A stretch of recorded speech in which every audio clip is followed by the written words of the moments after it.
예, 이 경우는 조금 우리가 앞서 얘기한 경우하고 좀 많이 다르지 않나 이런 생각이 네. 드는데요. 네. 예. 유상무 씨 아마 기억하실 겁니다. 그때 당시에 여자친구라고 했었는데 알고 봤더니 여자친구가 아니었었고 글쎄요. 성폭행을 시도했었다라는 게 그 상대방 여자 측의 주장이었었고요. 결국은 소치하를 했다 다시 그 고소가 유지되는 이런 상황이 됐잖아요. 그래서 또 실질적으로 내가 여자친구였다라는 입분도 나왔었고요. 예. 결국은 경찰 조사를 받아야 되는 상황이었고 거짓말 탐지기까지 등장을 해서 지금 일단 뭐 경찰에서는 아직까지는 결론이 나온 건 없다라는 입장을 밝혔지만 그래도 거짓말 탐지기에서 일부 거짓으로 그러니까 유상무 씨는 여자친구였었고 뭐 예를 들어서 성폭행을 내가 강제로 성관계를 시도한 적이 없었다라고 했지만 그게 일부 거짓인 걸로 탐지기 그 조사 결과 이렇게 나온 걸로 전해지고 있죠. 그죠. 거짓말 탐지기. 네. 조사 이런 때 꼭 합니까? 예, 그 거짓말 탐지기는 서로 이제 진술이 상반될 때 예. 피해자나 가해자라고 혐의가 있는 사람들이 전혀 상반된 진술일 때 거짓말 탐지기를 하는데 예. 지금 여기서 조금 그 말씀을 드리면 경찰에서 지금 담당하는 강남 경찰서에서는 거짓말 탐지기에 대한 회신이 오지 않았다 이렇게 밝히고 있거든요. 그런데 한 매체에서 일부 거짓말이 드러났다. 그러니까 어떤 그 혐의에 대한 것에 거짓말이 드러났다고 한 부분은 바로 팩트가 이겁니다. 여기서 키포인트가 뭐냐면 성폭행을 했느냐, 시도를 했느냐 안 했느냐 이거거든요. 그게 가장 그 키포인트인데 지금 그 매체에서 어느 쪽으로 확인했는지 두 가지 예가 있습니다. 하나는 경찰이 공문을 받기 전에 수사를 빨리빨리 진행하기 위해서 공문이 들어오기 전에 국가원, 지금 국립과학수사 연구원으로 바뀌었죠, 국가수가.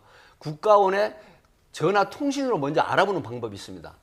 또 하나는 그 해신이 오기 전에 기자가 국가원의 어떤 라인을 통해서 확인하는 경우도 있거든요. 근데 이게 어느 경우에 해당되는지 그 매체에 대해서는 그 기자분이 모르겠지만 만약에 경찰이 전화 통화를 해서 먼저 공문 오기 전에 밝혀냈다고 하는 부분은 이걸 흘려줄 수도 있기 때문에 이 부분이 나중에 확인이 돼야 되는데 그래서 거짓말 탐지기가 중요한 이유가 바로 유상무 씨나 아니면 그 피해 여성이 둘 중에 누가 거짓말을 하고 있냐 진실하느냐 상당히 정황적으로 인정을 하는 겁니다. 거짓말 탐지기 결과로.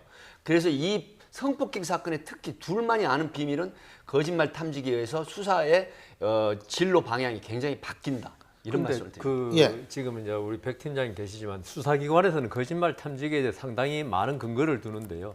법원에서는 그렇게 둘 수가 없는 게요. 우리 법원의 가장 큰 중요한 법원이 뭐냐 하면은 9사람의 죄인을 놓치더라도 한 사람의 무고한 사람을 처벌해서 안 된다는 게 있거든요. 그런데 거짓말 탐지기가 우리 법원에서는 어떻게 보냐 하면은 이게 사람에 따라서 편차가 꽤 심하다는 겁니다.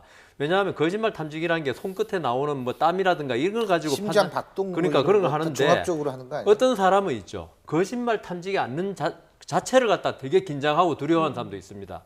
그러니까 자기가 다 두려워할 것 같은데 제가 볼 때는 그렇죠. 아니 그러니까 거짓말 안 해도 두려워할 것 같은데요. 사람마다 성격이 다 다르기 때문에 그 사람 손가락에서 땀이 좀 많이 나고 이걸로 있죠. 이 사람이 참말 거짓말을 판단하면 안 된다고 생각하기 때문에 만일에 그 사람이 어떤 개인적인 특성상 거짓말 탐지에서 거짓말로 나올 개연성이 있을 때 이걸 가지고 바로 범죄로 인정하기는 힘들다 해가지고 우리 대법원 판결에서는 거짓말 탐지기 결과를 아주 제한적으로 받아들이고 있습니다. 네. 거짓말 탐지기는 결국 법원에서 말씀하셨지만 증거 법원은 그런데 경찰은 신뢰하고 지금 이 얘기죠. 아닙니다. 그러니까 채택은 하지 예. 않습니다. 하지만 거짓말 탐지기의 진실 반응이나 거짓 반응이 나올 때 거기에 대해서 보완 수사를 합니다. 거짓말 탐지기에 전적으로 의존을 해서 이거 수사를 네. 하는 게 아니고 그 부분에 보완을 해서 아니, 어떤 근데 게 팩트가 아니다. 이런 부분을 확인하는 과정입니다. 이런 경우는 없어요?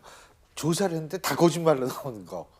예? 있습니다, 진짜. 그런 경우도 있을 거 아니에요. 그래서 왜냐하면은 지금 여상원 변호사님 말씀에 따르면 거기 앉는 것 자체가 이게 두려움이라면 이거 끼고 있으면 뭐 당신 뭡니까? 그래도 사실인데도 땀 부쩍부쩍 나고 뭐 다 거짓말로 나올 수도 있죠. 그런데 그렇진 않습니다. 그렇지는 왜냐하면 않죠. 보통 그 미국이라든가 이런 어떤 범죄 과학 수사의 그 데이터가 있습니다. 네.